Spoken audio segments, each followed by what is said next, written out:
Welcome, everyone, to the Cup of Coffee podcast with me, your host, Tom Dillon. This has been recorded live at our weekly online meeting and broadcast around the world. Today's topic is lessons from investing abroad with the lovely Dan Savory. Before we start, I'd just like to say a disclaimer that today is a wonderful discussion, but that nothing said here constitutes financial advice, and you should always take professional advice before investing your hard-earned cash. There may be the odd unplanned swear word along the way as well. The format for today is funny. I think we'll just have a little chat. We'll have a little interview, if you like. And we'll certainly be taking questions from the floor, so pipe up with those or get them in the chat box. Dan, an IT consultant, came to Croatia, no less, to invest in property and have an adventure. After years, it sounds like the start of like a 400-page book. Fortunately, it's a bit shorter. After years, we've condensed it down. After years researching land plots, ruins and apartments with plenty of false starts, he settled in Montenegro, built 2 apartment buildings. Montenegro, by the way, means Black Mountain. That's right. There you go. Knowledge. If you take nothing else away from today, you take that. He built 2 apartment buildings, set up his own construction company along the way. Were there problems, mistakes made, lessons learned? You bet there were. We're going to get into those now. When me and Dan sat down for a chat to sort of, talk about this as a bit of a pre-chat, that lasted 2 hours. And one thing, so when I was thinking about this, thinking one problem we're going to have is squeezing this into the allotted time, isn't it? Yeah. So, I mean, there's just so much to say. It is too much to say. So with that in mind, I'm gonna my job, as I see it today, is to fast forward through because to get to the good bits. So with that in mind, you were an IT engineer, and you'll stop me when I go wrong here. You're an IT engineer. You thought, I'm not bored, but let's have a new challenge. Yeah. So came to Croatia originally, saw a program, saw a TV show, and were inspired to come to not ditch it all, but come to Croatia and try some property stuff. Is that roughly it? Yeah, basically make some investments. Enjoy some clear blue sea, meet some beautiful women, blah blah blah. And make some, cunning property investments. And here we are. How much of that? How much of that has worked out? I'd say around about 50%, 60%. Yeah, certain notable exceptions. Yeah, but blue sky we got. By the way, for anyone on YouTube and or watching live, you can't see it, but that is one of the most stunning bays the world has to offer. Certainly one of the most stunning bays I've ever seen. So apologies that the lighting, I haven't got a lighting rig, otherwise you'd probably be better off. Anyway, so this is what we got. So you arrived in Croatia. By the way, you're thinking if you're sitting there thinking, yeah, but I don't want to invest in Croatia. I'm happy investing in the UK. Thanks very much. What I'd say is, well, first of all, Dan, like the rest of us, has made good decisions, bad decisions, the usual bag of decisions, and you can learn from any of that. And then second of all, I think most people, more than half the people in property I meet have kind of an interest in investing outside of the UK at some point, maybe in the future. And so here's a gentleman who's tried to do it and made a success of it. As we're currently sitting in one of his apartments. So that's a real thing. Plus, Dan has almost from scratch, which is unbelievable. Really, you come on to learn about this in a minute. Built a very nice set of 6 luxury apartments here. He didn't do it overnight; it took him a while. But so those people say, I'm a bit scared of doing HMO because I haven't done anything before. How about this? How about that? So it can be done. So you can tell us about your transition to Croatia, the good news, the bad news, and what happened there. Well, okay. I went to Croatia just because I was bored of the job. It was getting a bit stale, and I just thought this just looks like a beautiful place. I'd heard this program. I'd seen this article on the BBC News. Some guy had supposedly, bought a ruin in the Dubrovnik area next to the sea for about £10,000, or the equivalent of. So I went over to Croatia. I started taking flights from Amsterdam because I was working in Holland at that time. Every second weekend, just going over to Croatia, starting to look. I didn't have any fixed idea of what investment I would make. I thought it could be a land plot, it could be an apartment, or anything in between, maybe a ruin, stuff like that. I went to see Brač, the islands. Brač and Hvar are beautiful Croatian islands. Very, very nice. Split, one of the main cities in Croatia, and then Dubrovnik and places in between. One of the first things I noticed was that everything that glistens is not gold, that's for sure. I guess that's a generic lesson from property investment. I noticed that having looked at a lot of property listings on rather dodgy looking websites, very old looking websites, almost none of the listings were up to date. In fact, more often than not, I would talk to an agent who said, "Oh no, that listing should have been taken down 5 years ago. You know, it would show some beautiful looking plot with pine trees hanging over the water, and you know, just an amazing thing. And then you talk to the guy and said, "Oh, I sold it 5 years ago. It's not the same price, or it's no good, or something like that." So awful lot of kind of quite depressing realizations that the market is not as it was. And in fact, I think a lot of the people who bought, I mean, I was kind of a second wave or maybe a third wave of investor. That was back in 2003. It seems like the Germans had been there just after the Balkan War. Then the Irish had come next. So they bought an awful lot of stuff. And then finally there was the Brits. And it seemed like we were getting the dregs. And it was quite a depressing realization. So I was looking around, and I was on the island of Bratch in this wonderful little village called Milner, and I just happened upon this building site which looked like it was nearing completion. And there was this, I think he was a Canadian, he was a Bosnian Canadian, very honest seeming guy, working very hard. He was in the middle of putting some kind of real oak wood furniture, which he'd arranged to be carpentered himself. And he was in the middle of this, and he basically said, "Look, if you want to buy an apartment, let's find a lawyer, and I'll give it to you for, say, 60 grand. This is a 2-bedroom apartment right next to the water." And there I was thinking, if he can do that, then I can do it. Maybe I can find a plot and do the same kind of thing. So that was actually a very valuable lesson, because I went away from there thinking, well, that's actually a really good thing. This seems like an honest guy. He's not, you know, he's just letting the site itself speak for itself. And you know, to this day, I'm thinking I could have just invested with him. I could have got 1-2 apartments and then just go back to my job, and that's it. So lesson number 1, sometimes it's not what you're, you know, looking for. You may, if you don't have a fixed idea, you might be looking for some big expansive investment where you can get a plot and you can make a couple of million. It doesn't always work like that.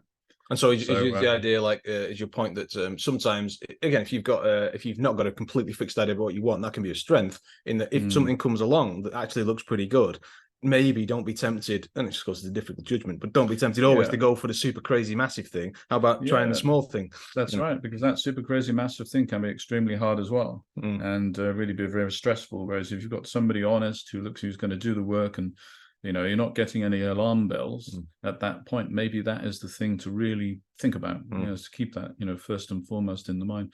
But anyway, I went away from there. I thought, well, this place is actually really beautiful. There's a lot of disappointments, but you know, you get that kind of smell of the pine trees and the cypress trees and the sea, and just think, I really want to do something here. So I think from that point on, there must have been a year or 2 years coming back every second weekend, basically banging my head against the wall, trying to find something better. Let's see now. I mean, I was finding that there was an awful lot of plots with half-finished buildings, which looked like they'd become waterlogged with the rain. Yeah. And they would always give me, when I speak to the agent, they would always give me a pencil sketch of a plan, always dated from the same date, always dated 1991. The date of the Balkan War, basically when Balkan War started in Croatia. And for some reason, nobody ever could give me any more recent plan. And I'm thinking, where is it? You know, where is this kind of more recent plan? Because I mean, you know, I can't rely on a pencil sketch, a photocopied pencil sketch. And they would say, "Don't worry, my brother is a lawyer. He will help you." You know, you always get the same answer, like, "I'm a lawyer," or "My brother's a lawyer. I know something about it. Everything will be fine." And there's a phrase in the Balkans is "nema problema," which basically means it's no problem for me, not necessarily for you. So we get to learn that now. It's just kind of, when somebody says to you "nema problema," it doesn't necessarily mean that it won't be your problem once you buy the property. So as time went on, I just started to think, well, it's really hard to find anything good. You know, I didn't really feel like I could trust anything. And then I started speaking to this one guy who'd been in a hotel. He had basically set up an office in a hotel in Dubrovnik, a very kind of fancy-looking office there. And Captain Ian, we call him, but I won't give the exact details of his name. But he basically, he'd taken me to a couple of plots, which turned out to be not good, but he'd said afterwards that he'd researched them. And, you know, he did actually stop me from buying them, to his credit. So I built up some trust with this guy. And then he showed me some unfinished apartment, which was looking over a cliff in Saftan, very beautiful location, Saftan, which is in the southernmost part of the country. And he basically said, you can have this apartment for, I think it was like 70 grand, but because we're in the middle of building it, then you need to pay me like a 15 grand deposit. And the lesson I take away from that debacle is that you always get a lawyer involved to explain to you the procedures and actually go through them to actually pay them. And just basically make sure that you know exactly how the legal situation is going to pan out. But the thing is, by that point, I began to trust him, but I'd also got very frustrated, feel as if I'm always missing some opportunity here and there. So I didn't want to miss that opportunity. I see. This feeling of urgency, like it's slipping through your fingers type of thing. Yeah. Some guy I was talking to in a barbecue last night called it FOMO, fear of missing out. I thought, yeah, that's exactly it. I think that's what I had at that time. But it was terrible. I put the 15 grand down. I do sign some kind of an agreement with Ian. The next thing I know, maybe 1 week after, we have a British guy. He seems to be like an ex-army soldier or something. And he's doing the building inside this place. And I thought, well, this is a bit strange. He's a bit of a jack of all trades, but he's doing everything. And I'm seeing the progress, and it's, it just looked at all a little bit kind of higgledy-piggledy. And he basically said, you need to pay me the rest of the money now. And I said, what, you? In cash? And I said, yeah, because I needed to finish the building. And I didn't like that at all. No. Obviously, there was nothing kind of official, nothing legal there. Just bags of cash. Oh, because he wants to get the rest of it. I don't know if I'm going to get the title. We don't even know if the title of the building is good. It had been explained to me before that the building is under new ownership and it had been abandoned by Romanians. I thought, Romanians, really? I think in reality, it was probably people from Serbia, because that's what happens in Croatia a lot. You're very, very often you've got something being sold by a Croatian who's taken the title from a Serbian. Right. Who might be now in, say, Canada or Chicago or New Zealand, somewhere in the Commonwealth or in America somewhere. And the moment that a foreigner will buy that property, then they will come back and say, well, sorry, it's actually mine. Oh, right. So I got that feeling. I'd got an unpleasant feeling from this builder, and I thought, I don't want any more of this. And obviously this builder started calling me and said, no, I need your cash now. And he started making some threats. And I said, well, I'm not even in the country. I just, you don't know where I am, sort of thing. So it wasn't very pleasant. No. And at the end of the day, I lost that 15 grand. And from that point on, I'd heard that a Japanese, Ian started calling it the Daniel apartment because it was Daniel's failed attempt to buy something. So really, yeah, I mean, that was quite an unpleasant experience. Doesn't sound great. Doesn't sound great, no. What is it? What can our dear listeners learn from that? I mean, it sounds a little bit Wild West compared to what most people are maybe used to in the UK. About Leicester's investing in the UK, but it's kind of eye opening. Apart from anything else, that kind of operation still going on in parts of the world. Yeah, I think it's probably less so now, but it's still going on, right? It's still very much less so in Croatia. I've heard some kind of snippets of that happening in Montenegro, but much less. In Montenegro, as I'll discuss later, is actually much clearer. Strangely, it seems like a less developed country, but Montenegro is much clearer in terms of what you can do on a plot and permissions and that type of thing. Croatia is a little bit unique in that respect, I think, just because of the war and the politics, and it's just been very slow to work out their urban plans and the classification of each plot. So based on that unpleasant experience, did you then think, right, scratch this, we're doing something else, we're going to a different country? Is that when you came to Montenegro, or is there more to the story? There's more to my story in Croatia. I'll try to, just really briefly run over it. I went to a place in Hvar, had a similar kind of experience with a flat being finished, but I decided to duck out of that much quicker, out of that deal much quicker. Then sounds like learning had taken place. Like, no, not doing that again. yeah, that's right. But I then actually bought a plot north of Dubrovnik, had a beautiful view, a place called Oroshac, and I had an idea of making these two large buildings, very large apartments with a jacuzzi on the balcony, sort of thing. And I'd actually researched it with the architect and done an outline plan, basically gave him 12 grand for it, and then asked him, when can we do the main project? When can we actually design the main project? And the guy basically said, well, not for another 10 years or so. I thought, what? Yeah. We researched it together. From that point on, the big lesson was, don't take architects' advice as to planning. Don't take lawyers' advice as to what you can do for planning, and most definitely do not take an estate agent's advice as to what you can plan for a plot, because they are just trying to sell that plot. And I found things might have changed, but Croatia is a lot harder. Classification is much more vague, and there just seems to be a vague embarrassment, with all the people over there about what you can do on a plot. So if you've given an extensive list of people who shouldn't be trusted, and of course that's in Croatia, by the way. It might be true in other countries, but I think you probably can trust some of those people. I would in the UK, but Croatia-wise, and who can you trust? Yourself? You can trust yourself and your instincts. I think you can trust the information that comes from talking to not just one person but several people to get a general picture. I think something which I should have done is just spent some time in the urban planning offices and just actually get some advice. Don't trust the people who come to you in bars and stuff like that. You go to them, and that's you go to them. It basically, you keep the initiative. So that's actually a very, very big thing from my learnings in Montenegro. Is just to make sure you've always got that variety of different opinions, so that you can actually just kind of chip off a little bit more information. Some of it is just opinion, some of it will be factual. It will just come, the picture will build up. And that's something which I didn't do in Croatia. It's also easy when you're trying to actually get something and make that final investment and then go home to just, buy something with incomplete information. So, yeah. Well, before we get on to Montenegro, I think we're getting close. You were telling me about when you purchased that, which I thought was brilliant. I really enjoyed this. Hopefully you guys will too, which is, how did they... Tell me about the land purchase. You're purchasing some land in Croatia, so we come to congratulations, handshakes all around, right? How does that go down? So basically, so I bought this land. I was feeling pretty happy with it, and we only had about 20 owners of that piece of land. It was 2,000 meters squared. It's 20 owners who were all members of a family, right?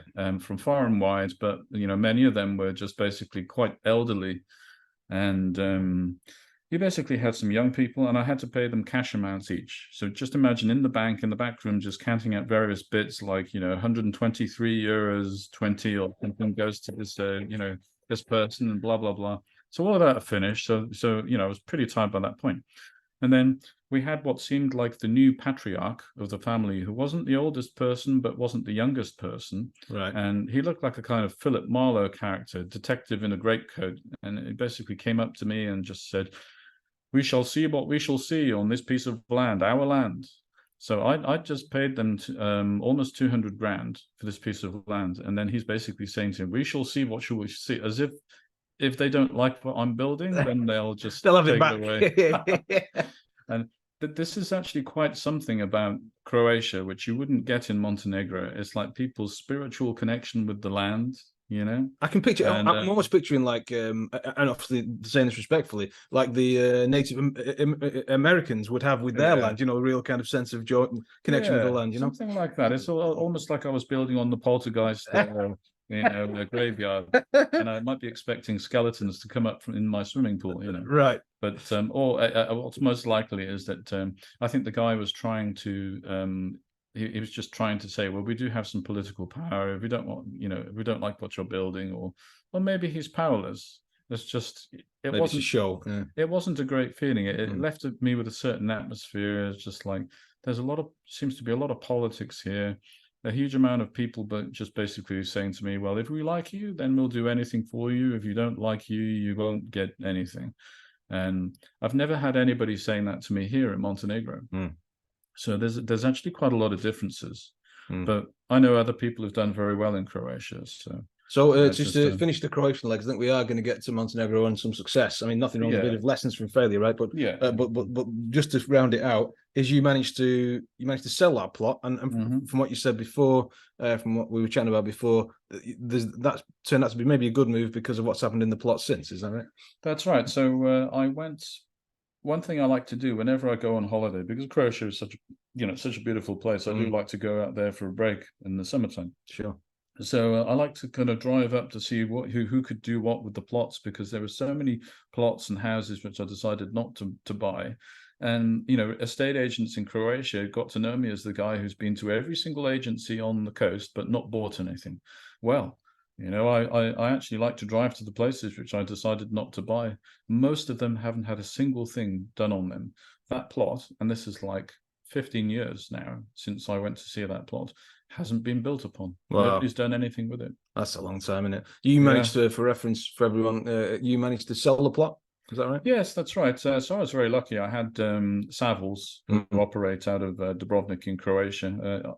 Basically, Irish guy, Kieran Kelleher, is running it. And basically, within a few weeks, we had a young guy, a Croatian guy, came up and decided to buy the plot, and I even made a small profit. Well, that's good, and so really not that bad at all in the end. Yeah, and you know, maybe your luck started to turn here, right? Maybe we're into some good news, but we'll find out. So, is that the point where you thought, scratch this isn't working, I'm going to change country? Is that roughly what happened? Well, basically, it's something which I should have done a lot before, because I must have spent a good 2 years kind of banging my head against the wall in Croatia, and I think I really should have just taken stock of what happened. And this is a very generic piece of advice. If a certain type of investment and idea, it doesn't seem to be working, or you get some bad feelings in an area, it's just good to take stock. I think for me, maybe it's just something about my personality. I really kind of go for something and I really want to finish it. But no point building half an IT program, is there? Yeah, exactly. It's different to IT. As you know, as a software developer and IT guy, you know, find if one little piece doesn't work, then a lot of it doesn't work. So it's that mentality which I brought into this, which is it's probably not quite right. But it was actually a Croatian agent, recruitment agent. That's that's in my mind right now. Recruitment agents. But estate agent told me, well, actually, the investments to be made are now in Montenegro, so let's go over there. Shall I talk about my first experience buying property in Montenegro? Oh, yeah. First day in Montenegro. Well, not first day. First day in Montenegro was Slavica from a Dubrovnik real estate company said, let's go and meet some friends of mine. And basically, she said to me in advance, don't worry about their appearance. They're not really gangsters. They just look like gangsters. So that's how she kind of prepped me for this meeting. So we went to this hotel in Montenegro, which you can see from here, actually, just across the bay. And these two guys in dark leather jackets and dark glasses, which they wouldn't take off, who they refer to each other as Corleone. And I like to think of them. One of them is like Gotti, right, and the other one is like Ray Liotta's character, Harry Hill. Yeah, and Goodfellas. Yeah. So one of the guys looks like the relatively nice guy. The other one looks like the guy you really don't want to mess with. But the funny thing is, so they were actually working as agents in that point. They actually showed me a really good plot, which was just across the bay, and it was a small plot, but I knew that you could do something with, because they showed me a very recent plan showing an outline post 91. Post 91. So that's the difference between Montenegro and Croatia. It's one of the differences. A very recent plan showing exactly what you can make. This is what you have when you have an urbanized area. You basically have an outline showing the kind of the coefficient of building that you can make, and you have a specification saying you can build on 80% of the area of the land is the gross area of building you can make. So everything straight away was so much clearer. It was a very steep plot. So even if somebody could build in front, then they couldn't kind of really obstruct your view that much. It just seemed 100% clearer. Now, the seller was a Kosovan guy, a Kosovan Serb, who owed Gotti some money, as I understand later. And he wanted to be paid in cash because he'd never had a bank account.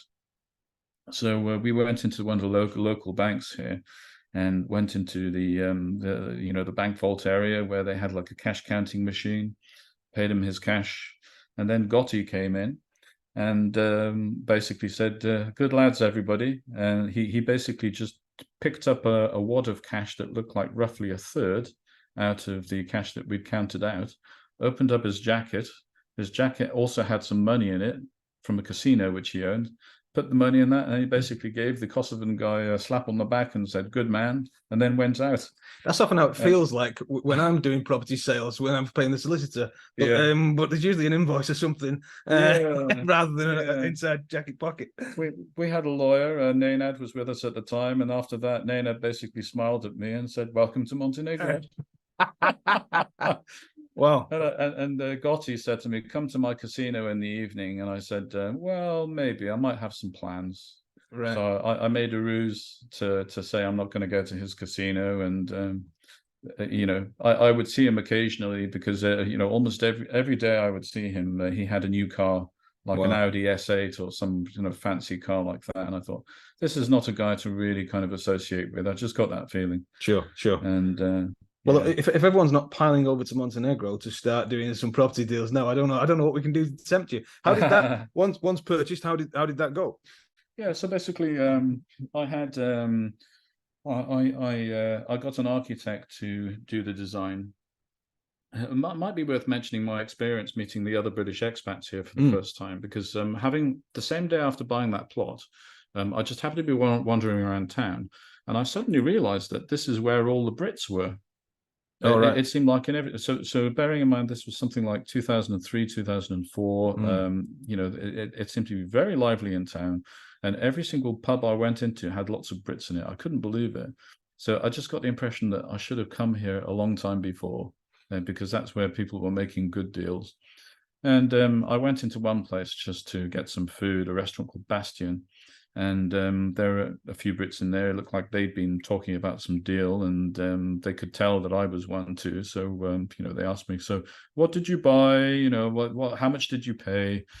And like a fool, I actually told them, which was a mistake. I should have held my cards closer to my chest. And all of a sudden, there was like guffaws of laughter. "You paid what?"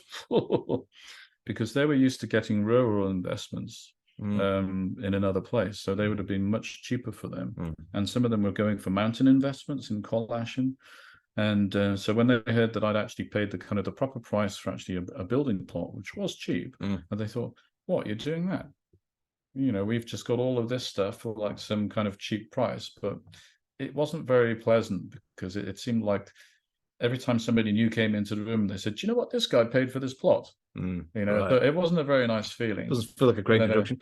I got just got this feeling like the expat community at that time was kind of a frenemy central.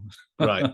that was that feeling. So, and it continued. There was, at that time, Montenegro was very much a kind of a gold rush place, because people would see that everything was dead cheap. No longer, it's not that way anymore. But back then, people could see that it was cheap. So we got this kind of, Dan, tell me, how do I do this? How do I do that? And then I might tell them, and then they would say, "Oh, I wouldn't do it that way." And then later on, you find out that they've kind of taken one of your workers or stuff like that. So it's kind of,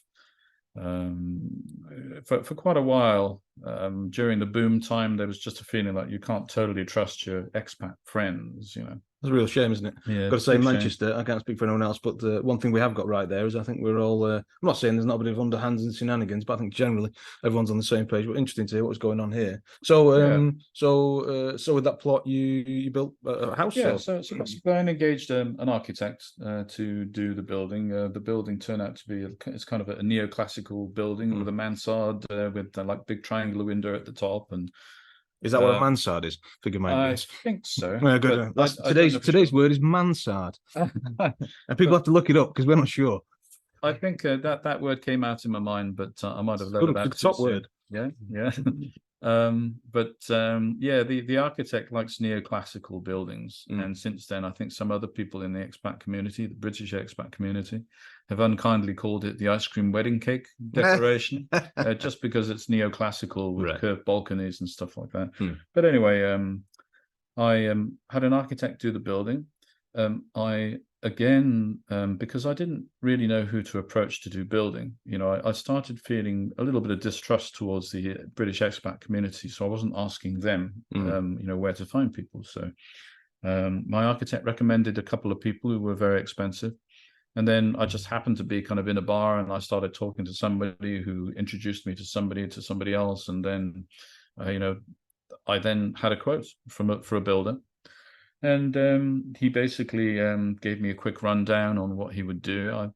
I recruited a translator by that point, but it was a translator who was not really an official translator. Now, this is a very important lesson from being in a foreign country, is that official translators will tell you will tell you exactly what the other guy has told you, and they will translate properly what you've said. If you're in a country like this, and you're trying to give some hard information, like, for example, if you don't finish on time, there's some penalty, or you really need to finish this, and that's part of the deal, blah, blah, blah. It takes a lot of guts as a translator who's kind of embedded with the local people to tell them that. So very often they will not, and you don't know that they haven't told them that. They'll water down the message or just not deliver it at all, yeah. Oh, yeah. And, that kind of thing has kind of, that feeling and that problem has kind of gone through both that building in Pachan across the water and this building too. And it's just one of those hard things to do. So I think, one of the lessons from that is, first of all, if you've got some really important hard information that you want to exchange, actually get a proper translator, not your sidekick. And also is to learn the language. And learning the language does mean that, like, when builders see that you can speak to them, then you don't have that kind of backhand goings on. You do feel people talking about you behind your back and things like that. Stuff like that, just assuming that, that this kind of, you if you're there like I was every day as the person, they'd be thinking, technical inspector, and it would just be all a bit jokey. And, whereas if you can actually speak the language, then it makes more a business, lot of difference. Yeah. So anyway, regarding that first building, I had a grey phase builder who told me after we went into the deal that you have to make huge supporting walls. One thing I find especially in steeply terraced place like this, the amount of concrete that has to go in the ground to make your supporting walls before you get into doing the building is astonishing. It's a bit like making a castle. Right. By the time you finish those supporting walls, it's like, the bottom section of a supporting wall can be about 1 meter thick. And then it kind of tapers down to about, say, 30 centimeters at the top. But it's an enormous amount. Very expensive. And that wasn't included in my initial calculation. And that was a very hard lesson. So, lots of hard lessons with that first project. And you can't totally trust. For example, we had a builder. That builder was putting a huge amount of rubbish on what he said was just a completely vacant lot behind us. And I could see it was vacant until two guys the size of sumo wrestlers came up, and basically they looked very angry indeed.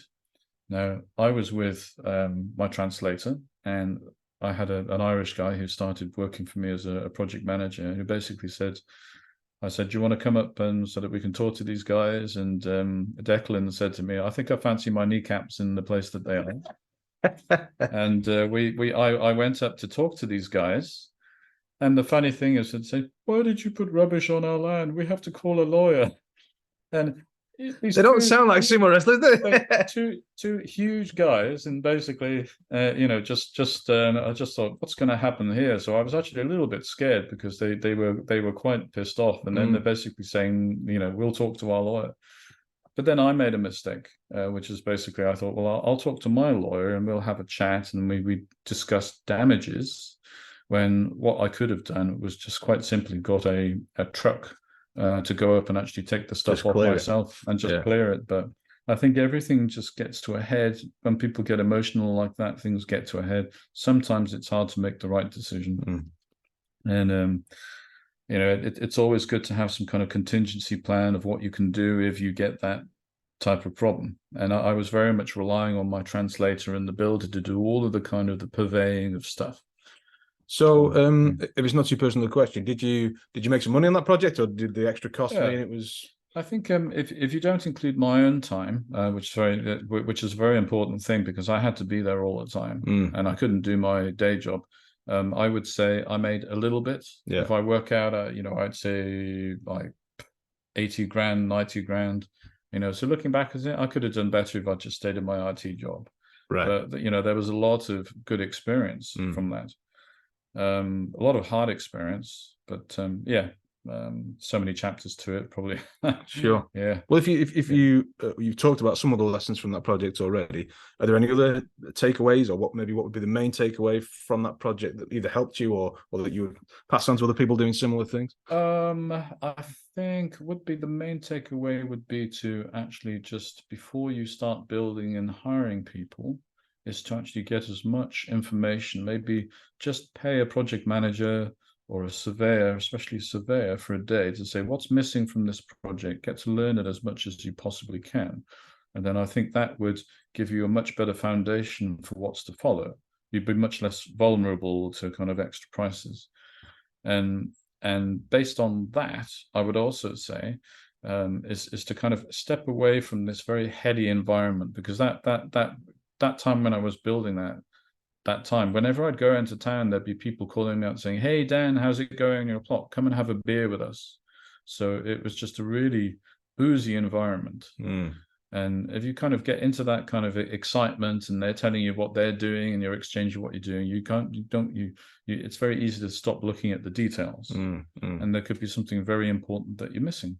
So, I missed, for example, one massive part, which was this supporting walls. Crazy, really, when I think about it now. But it's just, I guess it's a kind of a lesson of just sitting down, just taking a quiet moment to yourself, away from all the excitement, because there was an awful lot, it was a gold rush time back then. And just looking over the figures, stress testing your calculations, what's going to happen if something goes wrong, and just trying to plan it as much as you can from start to finish. Okay, well then that brings us to where we're sat, I think. Which, for those who obviously people who join us on the podcast or maybe watch on YouTube or here live, and but you can see precisely these windows, which are very nice. But to give you a little bit of a précis is that the building we're in here is 6 very nice apartments. And that's the briefest summary in it. I've not really given a lot of detail. There's a lovely swimming pool. There's some outside area. It really is very nice. I'm prepared to give it 4 stars on Airbnb. Especially, like, I only give 3 stars unless the person appears on the podcast. Then I'm prepared to go to 4. But so how did you then come across this plot, and what's the story of this building? Yeah, so as I was finishing that place in Pichan, I was always aware that this is on the dark side of the bay where you can't see the sunset, but you can see like the mountains, and think it would be great to be over there. And it was coming up to around about 2007 where the market was just getting super heated, and I thought, I really want to get a plot over there. And this is, going to be one time, that's going to be my sort of hallmark project, my flagship project. This is just a preparation, didn't make that much money.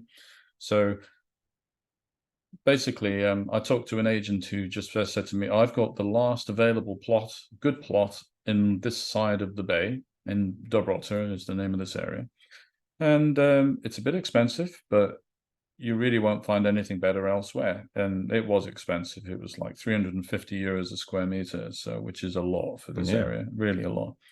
And so basically I borrowed against my first project in order to get this plot. Still had good funds to actually, theoretically I had good funds to make the building. And thought, well, after all the problems I had, which I haven't really stated all the problems I had with the first project, but I thought that after that hell I had with the first project, I think I might as well just start my own building company. And that's what I did. I hadn't even changed a light bulb before I'd come to Montenegro, and here I was starting my own building company.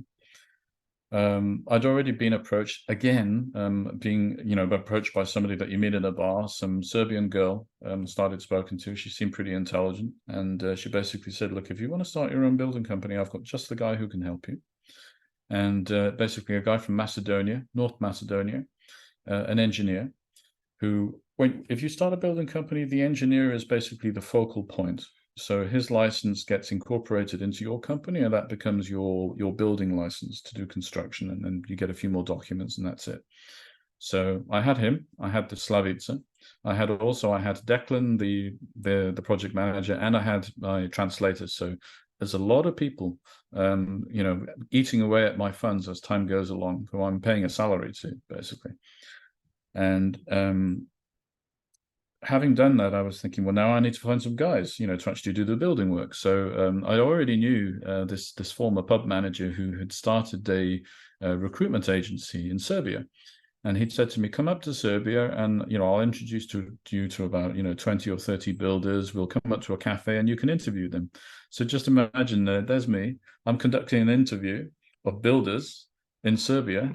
For a project in Montenegro. For a project in Montenegro. I've got this Macedonian guy and the Serbian girl. So they're actually doing the interview. But, I thought, make sure they see me because I'm kind of manager here, so I'm the boss. Sure. I don't know. I think it wasn't really the best kind of way to start a professional relationship. But in a bar. It's all funny.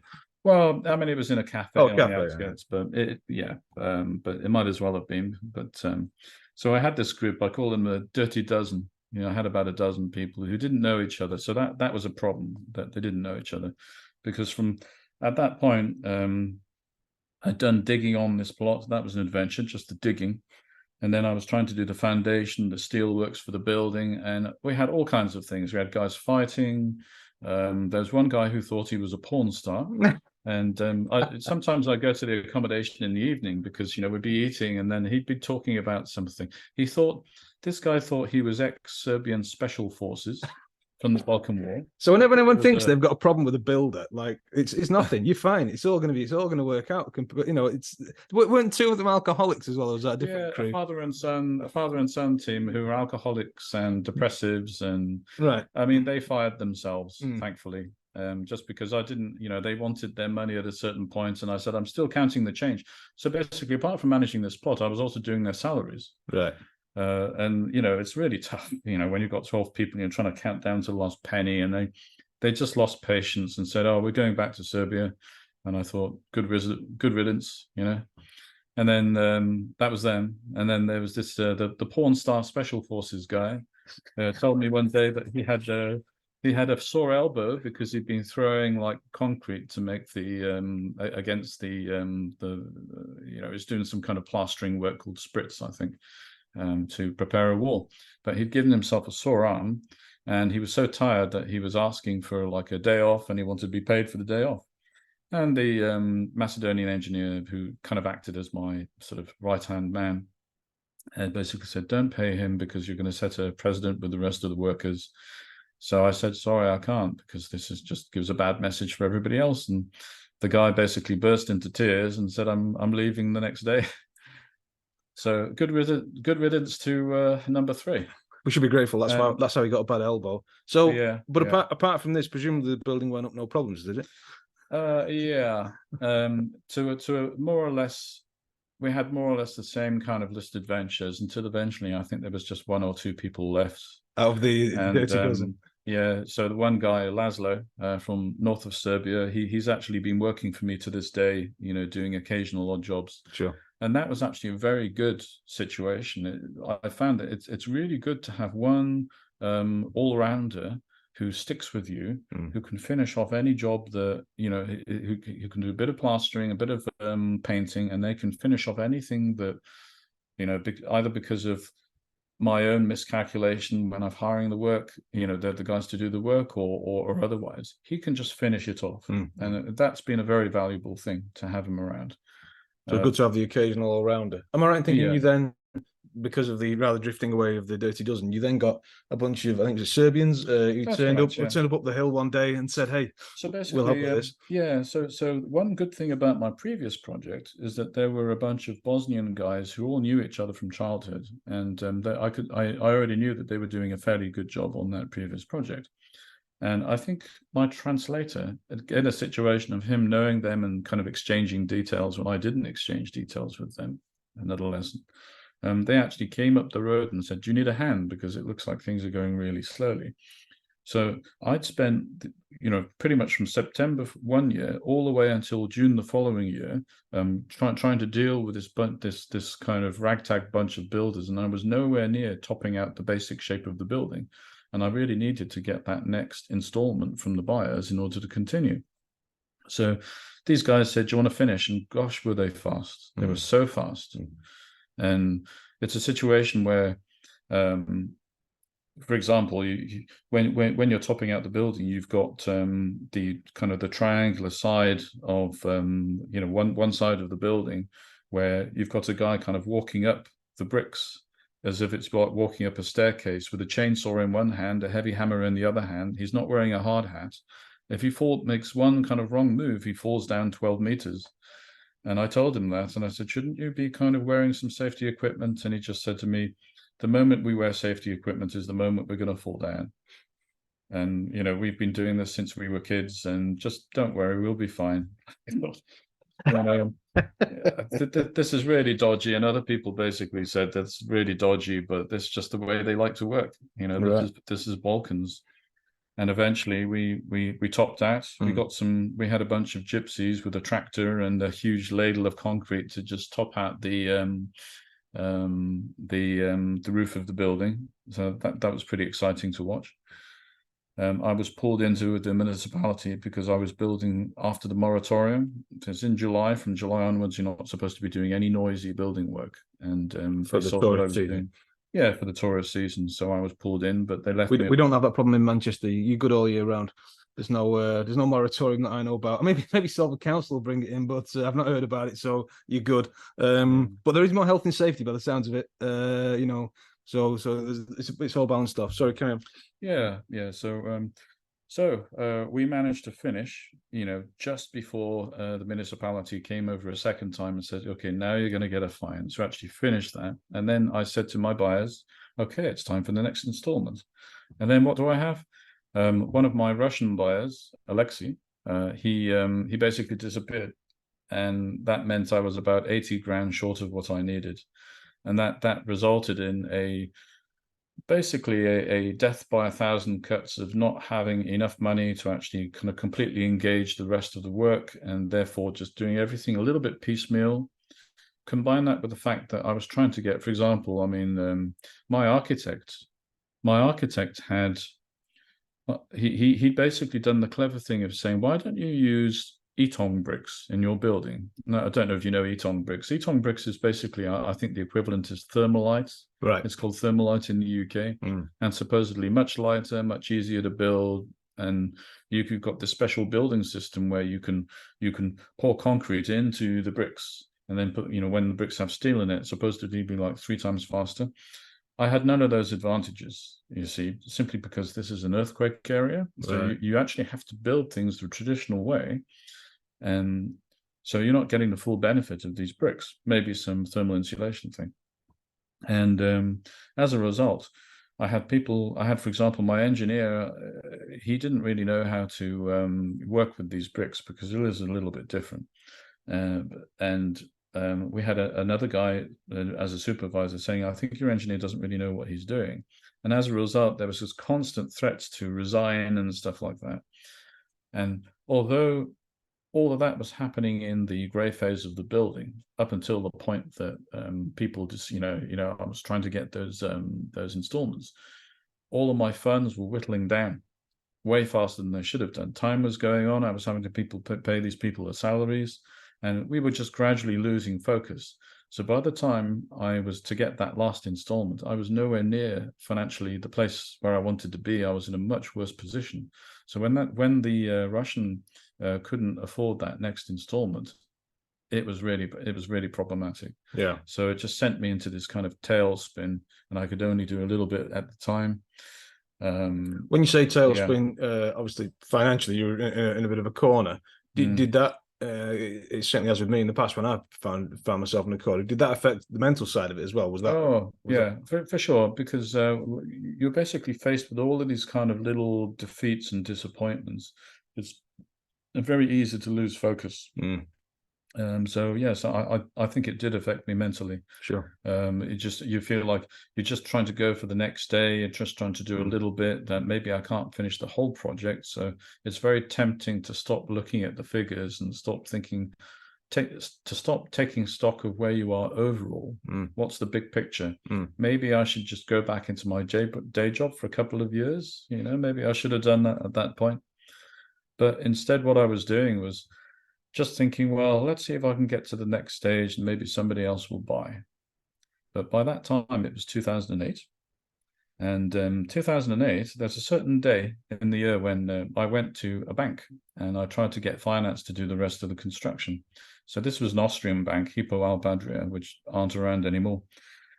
And I was successful. They basically said to me, Dan, they said to me, put your feet on the table because you're the first foreigners to get a commercial loan for building in Montenegro.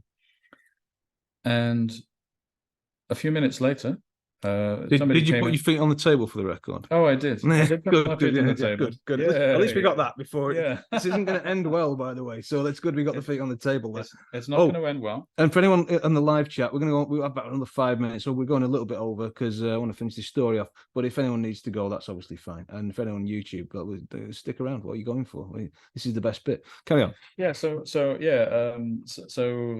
somebody came into the office of the bank where I'd just been told to put my foot on the table because I was the first foreigner to get a commercial loan for construction. And that was because they knew you, wasn't it? They said that one of the reasons was because you've been around a while. That's and right. Built up a little bit of trust, which is, I think, another great lesson is that whole human factor, even with banks. Oh yes, definitely. And they already know you because it is a person, it is a human who's dealing with you. So he already knows you from before. But that was we were all feeling very flushed at that point until.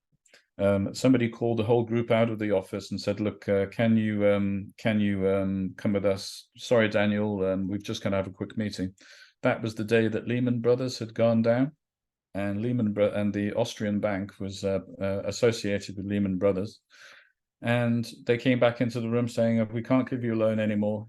You need to get your feet off the table." Basically, get your. My feet were already off the table because I knew something was up. Yeah. And really the tailspin continued, because I'm thinking I've got like this much left. What can I do with it? What can I do to get the best effect? And I'm kind of piecemeal working, everything very inefficient. I can't use a large workforce. Now I've got to have people to do like the demi facade on the building. I've got the windows, the screed and everything. And it just felt too much. So fast forwarding now to a point where I thought, I'm going to have to go back home. So I ended up staying with a friend, going back into my IT job. I was very lucky. I got an IT job in Spain, and I was doing that for about a year, and then I slowly started coming back into Montenegro to do an odd job here and there. And one of the things I did was to build the kitchens on this place. So I basically contacted a kitchen company in Manchester. Nonetheless, called TKC, I think they're called. There you go. A B2B kitchen company. So I imported 6 flat-packed kitchens, plus a lot of bare wood, which I needed to sculpt myself to do the peninsula on the kitchen. And I think I must have spent about 6 months kind of sleeping in sawdust because I was doing so much work myself on these kitchens. I basically put the kitchens together myself. And that's just a period in my life where I'm thinking now, how the heck did I do that? Yeah. I couldn't do that again. But slowly, I managed to finish off the building. The buyers of the apartments, they clearly weren't happy. So there was one time when we went into a lawyer's office and they made me sign an agreement, which is just basically a kind of a little penalty. But they're not the worst buyers. To be honest, I mean, two of the buyers are Russians. Yeah. And the one thing I noticed about the Russian buyers is that it's not what you would expect. It's kind of they're so used to problems happening in real estate in their own country, like big projects in Moscow just suddenly being canned with no explanation and no money back, no money back, nothing like that. That I think they still saw me as something of an ally. Even through that, so because maybe you're being honest with them, keeping those communication lines open. Yeah, I mean, basically they saw me as being like the person who goes down with his ship, sort of thing. Yeah. So I kept coming and kept doing more building. So overall, I mean, this project took about 6 years. Yeah. So I was about 4 years late, basically, on this. That's not bad. Great. I've been worse with library books and things. So maybe to finish things off, then what here we are sitting in a lovely apartment, using this stool as our microphone stand. What what have you learned that you would pass on to others from this project? My guess is, again, we haven't got time, to talk through all of it, but what would be your headline memos? It's hard to find any headline ones. I would say, from the investment point of view, when we come to a country, if you come to an emerging market country, don't always pick the most obvious thing, which is maybe some building to renovate. There can actually be some very interesting things if you can get away from the hype and all the people just chatting about what they've done. It's good to actually find. You might find, for example, what people did in Montenegro is like a plot of land costing €2 in the mountains. And it may be like 100,000 square meters. Yeah. And just, then there's no particular information on what you can do it, but there's no information saying that you cannot do certain things. Do your research. You sit down and do your research. You might sell it in 3 months' time for about €5 a square meter. And you don't have to do anything at all. Just sit down and do your research. And I guess that's one thing which I didn't do quite enough of is to, despite all of the hype, is to just sit down, calm down, do your own research, and just maybe, keep your cards close to your chest a little bit. But that's a kind of a foreign investment thing, which I found. So that's one thing. Again, when it comes to actually the construction, I think once again, I would say it's very important to get the advice before you buy the plot. Just learn as much as possible about urban planning regulations, the status of the land, and then when you're going to do your building, really get to know that project and the bill of quantities, understand what everything means, try to research if they've made any mistakes. Is there anything major missing? Yeah, and be careful of translators. And massive unforeseeable financial crashes. It seems like they're going to. That's right. Yeah. Be careful of the occasional global financial crash. And Well, I think that's a wonderful spot to end. Thank you everyone for being here live on the chat. Thanks to obviously everyone watching on YouTube and so on. And thanks very much to our excellent and lovely speaker today, Dan Savory. I do need another towel. That's all right. Another towel. You can certainly have another towel. Thanks, man. See you all in the next one.